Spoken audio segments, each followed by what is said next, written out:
বিনিয়োগের কথা উঠে আসলেই বিনিয়োগকারীরা যে কোনো সরকারি স্কিম অথবা এফডির ওপর ভরসা করে, কারণ বিনিয়োগের আরেক বিকল্প হচ্ছে এফডি। এই এফডিতে অনেকে টাকা রাখতে পছন্দ করেন, কারণ এখানে আপনি ভালো সুদ সমেত রিটার্ন পাচ্ছেন। এছাড়াও এখানে টাকা সেফটি নিয়ে কোনো রকম চিন্তা মাথায় থাকে না। এখানে টাকা থাকে সুরক্ষিত এবং নির্দিষ্ট টাইম পর আপনি কিন্তু ভালো সুদ সমেত এটা রিটার্ন পেয়ে যাচ্ছেন। এই কারণে সবাই এই এফডিতেই নিয়োগ করতে পছন্দ করে বা বিনিয়োগ করতে পছন্দ করে।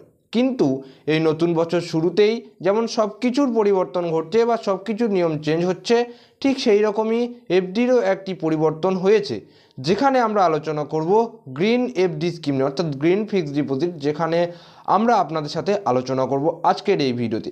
এই এফডিতে যারা যারা ইনভেস্ট করছেন তাদের টাকা সেটা পরিবেশ উন্নয়নমূলক কাজে বা প্রকল্পে কিন্তু টাকাটা কাজে লাগানো হবে এবং আপনারা একটা নির্দিষ্ট টাইম পর সেই টাকা ফেরত পেয়ে যাবেন। আজকের এই ভিডিওতে আমরা আলোচনা করব গ্রিন এফডি কী, এই এফডিতে কারা কারা আবেদন করতে পারছেন, এখানে সুদের হার কত এবং কোথায় আপনি এটা আবেদন করতে পারবেন, সব কিছু আলোচনা করব আজকের এই ভিডিওতে। তাই অবশ্যই ভিডিওটি শেষ পর্যন্ত দেখার অনুরোধ রইল। তো প্রথমে আসা যাক গ্রিন এফডি কী। তো এই গ্রিন এফডি হচ্ছে অর্থাৎ দেশের সবথেকে বৃহত্তম রাষ্ট্রায়ত্ত ব্যাংক স্টেট ব্যাংক অফ ইন্ডিয়ার তরফ থেকে এই যে অর্থাৎ green rupee term deposit scheme, এই স্কিমটি চালু করা হলো এই 2024-এর শুরুতে, যেখানে এই স্কিমে অর্থাৎ যে অর্থটা আসবে সেই অর্থটা কিন্তু বিভিন্ন পরিবেশমূলক প্রকল্পে এবং ফিনান্স ইকোসিস্টেম বৃদ্ধিতে কাজে লাগানো হবে। এটা অর্থাৎ দেশের ভবিষ্যৎ উজ্জ্বল করার জন্য কিন্তু স্টেট ব্যাংকের তরফ থেকে এই একটা চিন্তাধারা যেটাকে বলা হচ্ছে প্রকাশিত হয়েছে। অর্থাৎ এখানে আপনারা কিন্তু অবশ্যই আবেদন করতে অর্থাৎ ইনভেস্ট করতে পারবেন এবং যেহেতু এটা স্টেট ব্যাংকের তরফ থেকে তাই আপনাদের টাকা এখানে সুরক্ষিত থাকে। এবার আসা যাক এই এফডিতে আবেদন কারা কারা করতে পারবেন এবং এই এফডির মেয়াদগুলো কতদিন। ঠিক আছে, তো প্রথমেই বলে রাখি স্টেট ব্যাংকের অফিসিয়াল যে ওয়েবসাইট, সেই ওয়েবসাইটে পাওয়া তথ্য অনুযায়ী এখানে যা প্রত্যেকে আবেদন করতে পারেন, অর্থাৎ যারা আবাসিক বা এনআরআই এবং ইন্ডিভিজুয়ালি এবং যারা রয়েছেন অনাবাসিক তারাও কিন্তু এখানে আবেদন করতে পারবেন। প্রায় প্রত্যেকেই কিন্তু এখানে আবেদন করতে পারবেন, এটাই সেখানে বলা হচ্ছে। এবার রয়েছে এখানে কত কত দিনের জন্য আপনি আবেদন করতে পারবেন। এখানে 3টে মেয়াদ আছে, 3টে মেয়াদ অনুযায়ী আপনি অবশ্যই আবেদন করতে পারবেন। প্রথম যেটা রয়েছে সেটা হচ্ছে 1111 দিন, দ্বিতীয়ত যেটা রয়েছে 1777 দিন এবং তৃতীয়ত রয়েছে 2222 দিন। এই 3টে মেয়াদের মধ্যে আপনাদের কিন্তু এখানে ইনভেস্ট করতে পারবেন। তো চলুন এবার আসা যাক সুদের হার কত। তো এখানে 3টে সময় অনুযায়ী 3টে মেয়াদ অনুযায়ী সুদের হারগুলো একটু অন্যরকম। প্রথমে সাধারণ নাগরিকদের জন্য বলে রাখি, সাধারণ নাগরিকদের ক্ষেত্রে 1111 দিন ও 1177 দিনের মেয়াদে আপনি পাচ্ছেন 6.65% সুদের হার এবং এটাতেই যদি আপনি 2222 দিনের জন্য আবেদন করেন বা ইনভেস্ট করেন সেক্ষেত্রে আপনি সুদ পাচ্ছেন 6.40% বা পার্সেন্ট।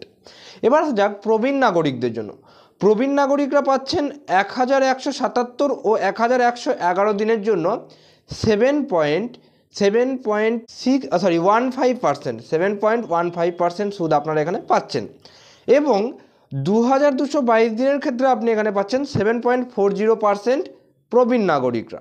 অর্থাৎ সাধারণ নাগরিকদের যে প্রবীণ নাগরিকদের সবসময় বেশিই হয়, এটা স্বাভাবিক এবং ভালো রকমই সুদের পরিমাণ কিন্তু আপনি এখানে পেয়ে যাচ্ছেন।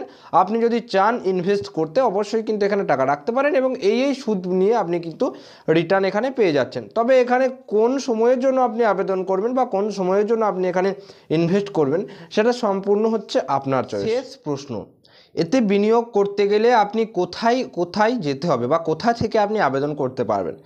তো যেহেতু এটা এসবিআইয়ের তরফ থেকে স্টেট ব্যাংক অফ ইন্ডিয়ার তরফ থেকে, তাই এখানে ইনভেস্ট করতে গেলে বা বিনিয়োগ করতে গেলে অবশ্যই আপনাকে স্টেট ব্যাংকের যে কোনো ব্রাঞ্চে বা ওই যে সিএসপিগুলো আছে যেখানে বলে মিনি ব্রাঞ্চ বা মেন ব্রাঞ্চ, যে কোনো স্টেট ব্যাংকের ব্রাঞ্চে আপনি যেতে পারেন।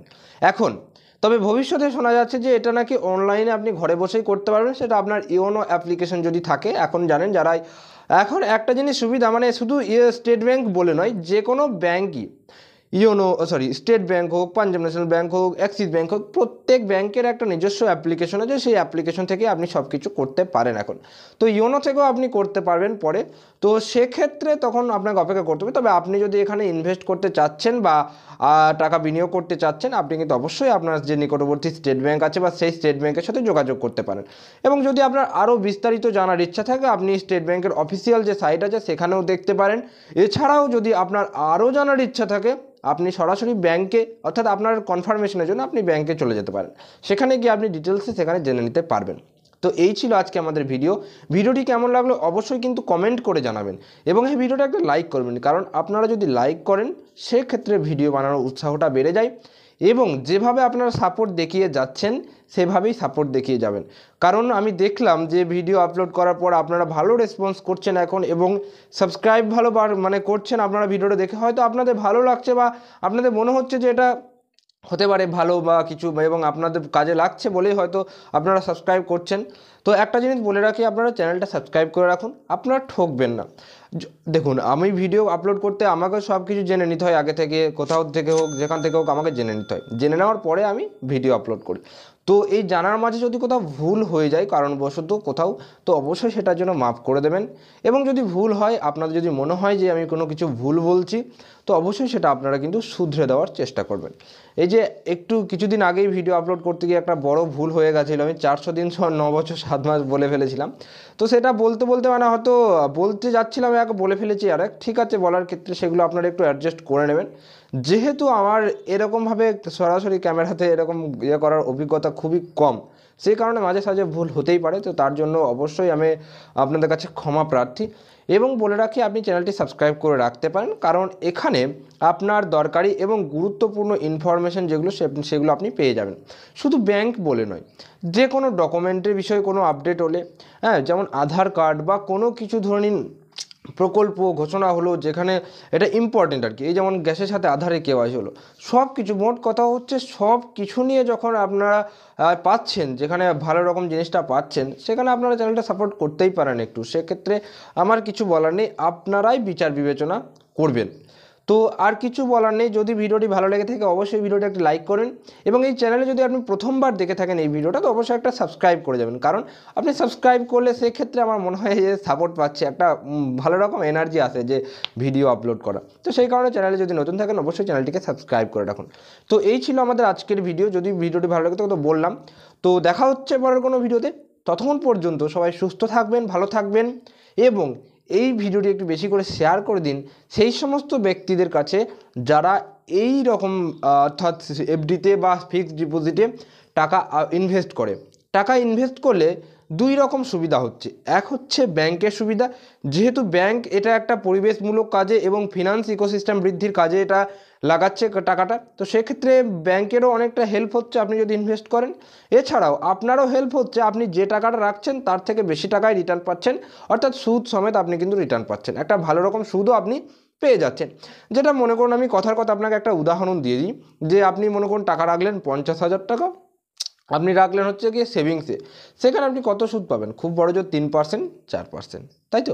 কিন্তু আপনি যদি এটি এফডির মধ্যে রাখেন 1111 দিন, কত হচ্ছে? প্রায় আপনি যদি ধরেন 3 বছর বা এরকম কিছু একটা হচ্ছে, ঠিক আছে? তো সেক্ষেত্রে 3 বছর রাখাটা কোনো ব্যাপার না, আপনারা অবশ্যই রাখতে পারেন। কিন্তু একটাই আপনি যেমন সেভিংসে যেমন হঠাৎ করে আপনার লাগলো 2,000 টাকা দরকার, 3,000 টাকা দরকার, আপনি গিয়ে তুলে নিলেন, কিন্তু এই ক্ষেত্রে ওটি আপনি পারবেন না, যেহেতু ফিক্সড ডিপোজিট আপনার একটা মেয়াদের পরেই আপনি টাকাটা পাবেন। আপনি যদি মনে করেন যে আপনি এটা করবেন, তো সেক্ষেত্রে আপনি ভালো রকম রিটার্ন কিন্তু আপনি পেয়ে যাচ্ছেন। দেখুন, 50,000 টাকা আপনি যদি 6%ও পান, সেক্ষেত্রে আপনি একটা মোটামুটি ভালোই পাচ্ছেন, মানে যেটাই পাচ্ছেন সেটা তো আপনার হিসাব অনুযায়ী লাভই হচ্ছে বলা যায় আর কি। তো যাই হোক, আপনারা যা করবেন একটু ভেবে চিন্তে করবেন, যেহেতু আমি শুধু আপনাদেরকে মানে ইয়েগুলো বলে দেবো, যেটা যেটা আসছে আপডেট, বা যেটা যেটা নতুন কিছু আসছে, নতুন কিছু বদল ঘটছে, সেগুলো বলে দেবো। বাকি আপনাদের জীবনের উপর, মানে আপনারা কিভাবে ঠিকঠাক করবেন বা কিভাবে ইনভেস্ট করবেন, কিভাবে কি করবেন, সম্পূর্ণটা আপনাদের উপর। কারণ যেহেতু টাকাটা আপনার এবং আপনার ভালো আপনাকেই বুঝতে হবে। আমি তো জাস্ট শুধু এগুলো বলে দিলাম, কখন কি হলো, কোথায় কি এলো না এলো, সেগুলো আপনাদেরকে আমি তথ্যটা দিয়ে দেবো জাস্ট। তো যাই হোক, অনেক ভিডিওটা লম্বা হয়ে গেল। ভিডিওটা শেষ পর্যন্ত দেখার জন্য আপনাদেরকে অসংখ্য ধন্যবাদ। তো দেখা হচ্ছে পরের কোনো ভিডিওতে, ততক্ষণ পর্যন্ত সবাই সুস্থ থাকুন, ভালো থাকুন, টাটা।